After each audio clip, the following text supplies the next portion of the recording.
Hi, this is Judy DeMornay McDaniel, and I am your facilitator for Parent Chat. Today's topic is traditional versus modern discipline. And I am going to be sharing with you some information that was taken from the Effective Black Parenting curriculum on this subject matter. Now, when we think about how we were disciplined, if parents model and teach, when we became parents, it's fair to say that we modeled the same type of discipline that our parents pretty much modeled with us. So for many of our parents used corporal punishment, and then for others, they used more of a modern approach. So let's break it down a little further. And then after the chat is over, I'd like for you to share your thoughts on the subject. If you are a parent, I would like for you to share below what are some things that you are doing differently that was not done when your parents disciplined you. And then the other thing that I'd like for you to do is for you to share as to whether or not you're actually modeling the same type of discipline that your parents did with you. So the first is, let's talk about where this all originated from. Believe it or not, traditional discipline actually dates back to slavery. And it was an experience, unfortunately, that led to racism and poverty.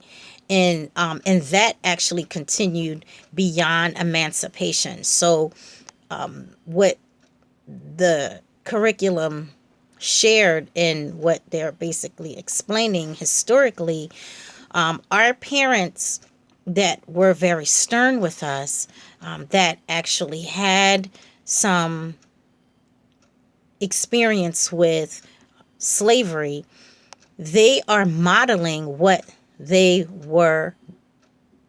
was done to them, basically. And in the mindset of a parent who grew up in that era, when they disciplined their children, listen to what their goals were. Their goals were to protect their children from white harm, to survive in an extremely hostile world where blacks had few opportunities for advancement, to make a child afraid of the parents so the child would do what the parents said. Think about it. Master telling you what to do and you do it. And so now you're a parent and now you're modeling that with your child. Also, to raise an obedient and passive child who would not oppose authority figures, regardless of whether the authority figures were right or wrong. And so, again, keeping in mind of our families who have gone through slavery, their methods, the methods of discipline for them in that era was that they were few and often unspoken reasons, rules, or standards for a child's behavior. At the end of the day, you just behave.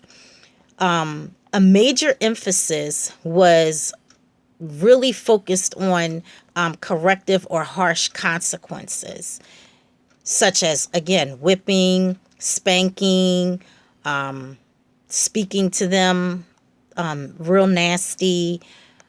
All of those ideas in a parent who was in that era, they just wanted their child to behave. That was the goal. Another goal that they had, and the major emphasis was on, again, making sure that they did what they needed to do. And if they did not do what they needed to do, they would get spanked, similar to what was done to them back in that time. And then little emphasis was really focused on the positive consequences. Since children are supposed to behave anyway, that was no rewards for that because that's what you were supposed to do. Now, let's look at it from a modern standpoint in the way in which parents discipline their children. So, that basically had the same origin, goals, and parenting methods. And now this started back in the 60s. The modern type of discipline started in the 60s. And then the goal in mind was to survive in a less hostile world and environment. Number two, you want to provide a healthy adult child. That's the goal in the 60s.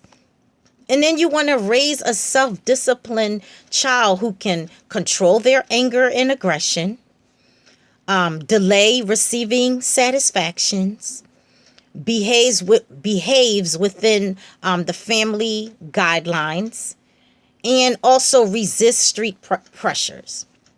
And so their method in a modern day is to have clear rules and reasons for behavior.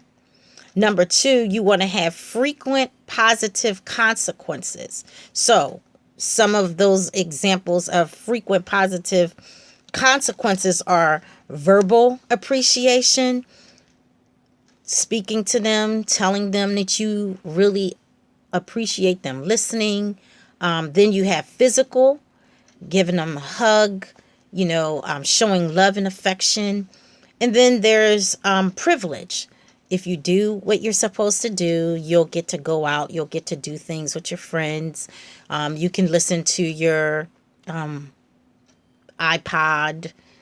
You can, talk on the phone. Those are like some examples. And this is the way that in modern way. And what they're also saying here is that infrequent corrective consequences in are examples of verbal discussion, verbal disapproval, withdrawal of attention, restriction or temporary isolation, taking away privileges, and spanking. That is the modern way in which people back from the 60s and above our time is actually doing. So when you think about all of that, the modern Black self-discipline recipe, according to effective Black parenting, if as parents we set clear rules and reasons plus frequent positive consequences, it is said that this will result in a less need in corrective consequences. Again, here's the recipe, and it's true. If you do have clear rules and results, coupled with frequent positive consequences, you will result in less need to correct their behavior and less need for corrective consequences. And the effective Black parenting methods are we need to have clear family rules and reason for behavior, positive consequences methods, effective praise, telling your children, you know what? I really like the way that you cleaned your room. I really like the way that you waited until you finished your homework to watch TV. I really like the way that you did all of your chores and I did not have to ask you to do them. Again, verbal, effective praise. Special incentives. For some parents, they need to use incentives, which is not a bad idea. If your children are young, you might want to use some stickers, some stars. As they get older, you may want to just have a discussion. They might have a favorite snack that they may like, that you may be interested in, stacking them so that when they are behaving, then they can, earn some points to get some snacks. Or If in fact they may want to go out with a friend as they get older, again, you may want to make sure that they do what they're supposed to do in order to, benefit from the positive consequences. So those were some examples. Also, we talked about providing correctives. So when we talk about providing correctives, we want to at least have a discussion and just give them a mild disapproval. So the discussion can be in depth with regard to what you are expecting of them that they are not doing, or you can just have like a mild disapproval. Listen, I noticed that you have slacked off in your homework, doing it at 10 o'clock at night versus doing it when you come home. I'm going to ask that you regroup and that you do it according to the time frame that we agreed upon. Mild, very mild. No need to get upset. It's just really about having a discussion. Creative conversations is what I always say. That is extremely important when you are disciplining your child. It doesn't matter what age they are. If you can have a creative conversation with them, to let them know, why we're doing certain things and the reason behind it, and get them to repeat to you exactly what was agreed upon, then everybody's on the same page. And if they don't listen, then one of the things that you want to be able to do is make sure that you say it, mean it, and do it. Whatever it is that you say you're going to do it and mean what you say. That will alleviate some misunderstandings as time go on. And then the final piece to effective parenting method is withdrawing positive consequences. So ignoring them as they get to a certain age. If you told your child what to do and they know what the rules are, and then they're coming to you with nonsense, really ignore them. But ignoring only works if you're going to have the patience to ignore them, not go back and forth with them, arguing with them, because they're not your peers. You're the parent, they're the child. So at the end of the day, it's important that you can learn how to ignore them. This would be pretty much appropriate for your tween and teens. And then for your younger children who are not listening, put them on timeout. Trust and believe that there has to be some consistency with the timeout and the ignoring method in order for your children, no matter what their age is, for them to listen. So, in a nutshell, what we're saying here is it can be very difficult, especially today, to raise your children and to deviate from what you may have been used to that you thought worked as when you were a child.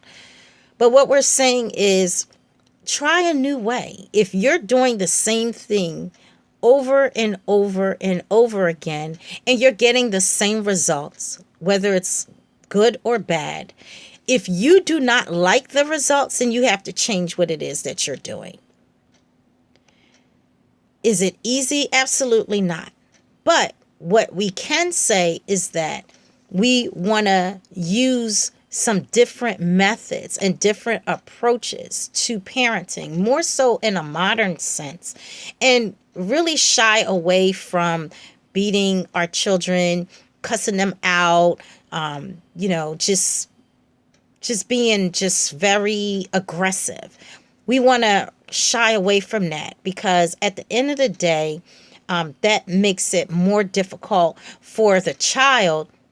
And as they get older, the same way that you model and teach, remember, we are teaching them to do the same thing. And so they may not dare act out with you, but guess what? They will act out with their siblings if they have siblings. They're going to act out with their peers in school. They're going to give their teachers attitude. The same way that you mirror the way in which you discipline is how they're going to mirror.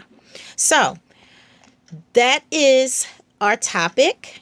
I hope that I shared some things that were interesting, things that you may have disagreed with. I'd like to hear from you. So again, drop the information down below and let's continue the conversation. Once again, my name is Judy DeMornay McDaniel with Parent Chat, and I look forward to chatting with you next week. Take care.